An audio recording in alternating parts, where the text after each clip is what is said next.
Welcome back to CNB. Now we're going to talk about that car that I've been promising to talk about, the Fiat Punto Evo. It is a new name because of course there's a bit of a facelift as well, but what's interesting is that the car looks significantly different, looks fairly pretty and attractive, and has been repositioned just like the Linea was as well. Is it enough though? Well, first let's get you the details on the car and then you can be the judge when you know all the prices and the other details. It was at the 2014 Delhi Auto Expo that Fiat India first shared its plan of bringing 4 new cars to India. 2 out of the 4 are cars we know and weren't strangers to the country. So with the facelifted Linea already launched, it had to be the Punto next that got the scalpel. A long pending facelift in fact, since the global makeover on this 3rd generation car happened in 2009 and 2012, and we received neither.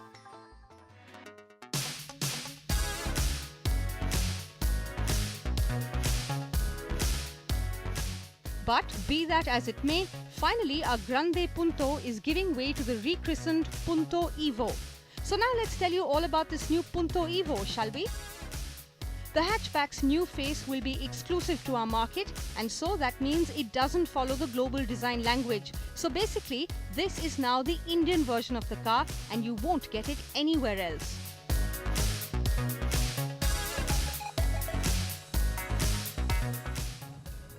I know what you're thinking. The Punto Evo is a preview of the Aventura, but it was not supposed to be that way. The Punto was supposed to receive a completely different face. But after the overwhelming response that the Aventura got at the Delhi Auto Expo, Fiat was left with no choice but to give it this new face.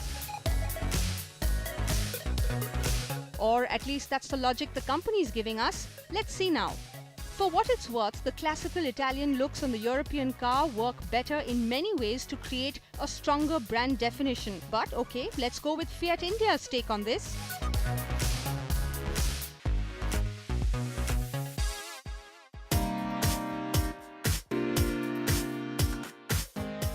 The front end of the Punto Evo receives redesigned headlamps and a completely new front bumper. The hood now sports a bulge with 2 prominent lines running down all the way to the Fiat logo. Now you've got to wonder if the Italian designers at Fiat have taken a cue or two from the Germans here, because as attractive as some folks may find these elements, the car seems to lose its quintessential Italian flair. But to be fair, the new Punto Evo is still a good-looking car and appears more ample than before.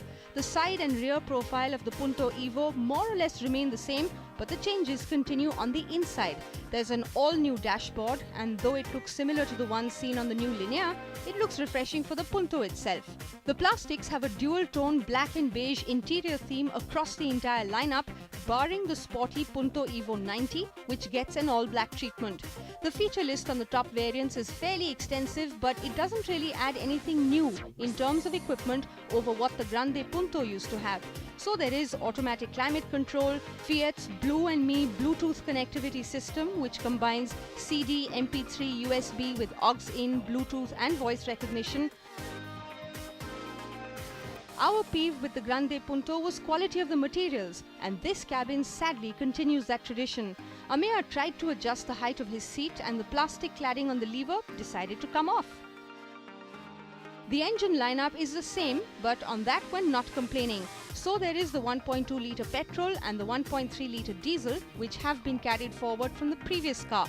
There will also be a sporty 1.4-litre petrol engine on offer, and from what we've heard, the Punto Evo will come dressed in Abarth gear with a special version soon. If you loved the way the previous generation of the Punto drove, you'll love this one too. There's a lot of grip on offer and the car is calm and collected at high speeds. The figures then will seem familiar to you. The petrol is surprisingly sprightly, though you do miss the sporty zeal that the 1.4 unit offers once you compare the two. And here's why. There is more power on tap, and the 1.4 also appears to be better mated to the gearbox with good throttle response and quicker gear shifts. And finally, the car that most buyers look at, the very capable 1.3-litre multi-jet that dominates sales not just with Fiat models, but also for all other cars it goes into, like the Swift, the Indica and the Beat. The new Punto still handles like a dream, but having a hydraulic power steering assist has its drawbacks, and the steering might feel a tad heavy when in city traffic conditions. That is, of course, when compared to the electric steering on most competitor cars, the VW Polo and the Hyundai i20 in particular. The Polo just got a facelift too, and the second generation i20 launches next week, which is why repositioning the Punto was in Fiat's best interests if it hopes for any traction for the updated car. Now for the price of the car. We'd expected the Punto Evo to be priced lower than the Volkswagen Polo, and it is. While the petrol Polo starts at 4,99,000 rupees, the Punto Evo kicks off at an introductory price of 4,55,000 rupees for the petrol variant. The diesel range for both starts at 6,27,000 rupees for the Polo and 5,27,000 rupees for the Punto. The outgoing Hyundai diesel started at 5,94,000 rupees. The next generation i20 arrives next week, followed by the Tata Bolt and eventually the new Honda Jazz. Considering the amount of competition that's coming its way, Fiat looks to have got the timing and the pricing right with the new Punto Evo.